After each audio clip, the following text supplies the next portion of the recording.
Let's go across to Mr. P.R. Chandrasekhar, who's the CEO of Hexaware Technologies, joins us on the show right now. Mr. Chandrasekhar, thanks very much for taking out the time. Now, despite you surpassing the Q1 guidance and having a strong visibility, why has the 2012 guidance been kept at a 20% growth?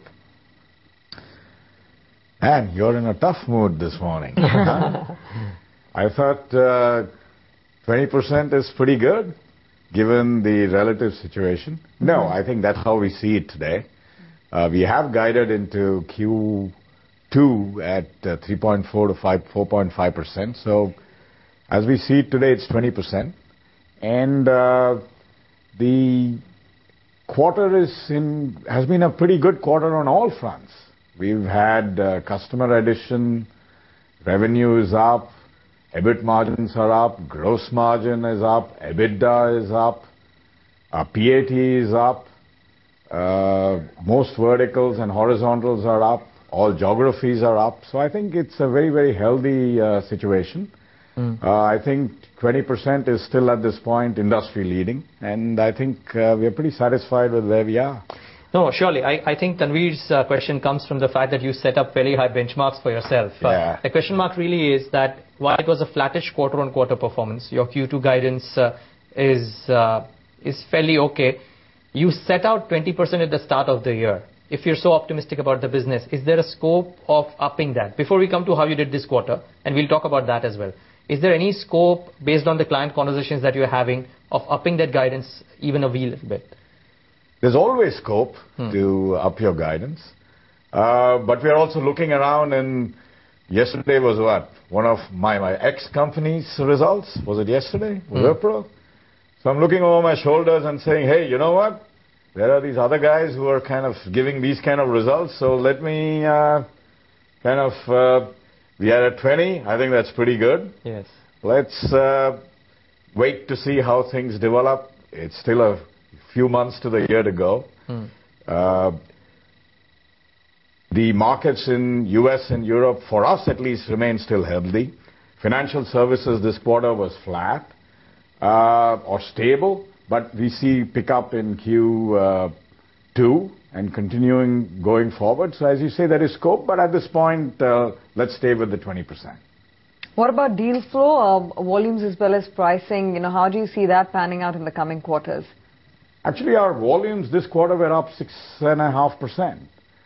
Pricing was up as well, both on-site and on offshore was stable. So I think that's pretty good. I think both volumes will continue to go up, and pricing, it's competitive out there, it's tough out there, but I think we'll hold our own, partly because of the mix of our business, partly because of the kind of value we are providing our customers. You've clocked in an EBITDA of 22.5 or thereabouts. What happens in the next 3 quarters? I'm just asking you to give me a holistic picture based on the kind of currency pressures that most companies, including yours, are facing.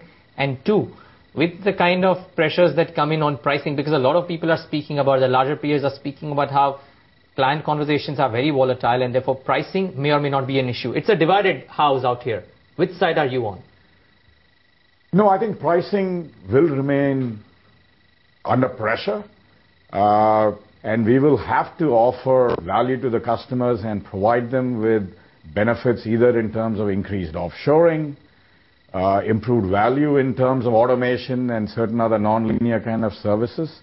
But I think we can hold it steady because our mix of business is pretty good. If you look at our business, we got enterprise solutions as a healthy chunk of our business. We have business intelligence as a healthy chunk of our business.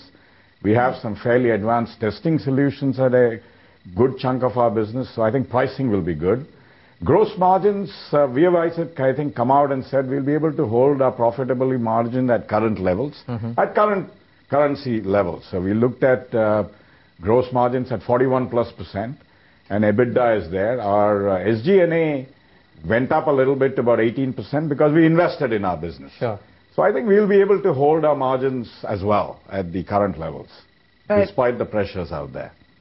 Right, Mr. Chandrasekhar, we were talking about deal flow, and you had said that this year it would be slower than what you experienced last year in the coming quarters as well. You have been in conversations for 2 large deals. How has that panned out, and what's the outlook as far as new deal additions is concerned, and the ticket size of the same? Sure. I think we've had a pretty good track record over the last 6-7 quarters on deals. We've closed about 6 deals. The good news is that in addition to the fact that most of those deals were with, shall I say, existing customers, we now, because of some of the work we have done, are beginning to see opportunities even with new clients. I'm talking about large deals. We have 5 or 6 on the pipeline. For us, large deals is anything beyond 25 million. And I'm hoping we will come to some good results in at least a couple of those in this quarter. So I'm pretty satisfied with where we are on the deal front as well.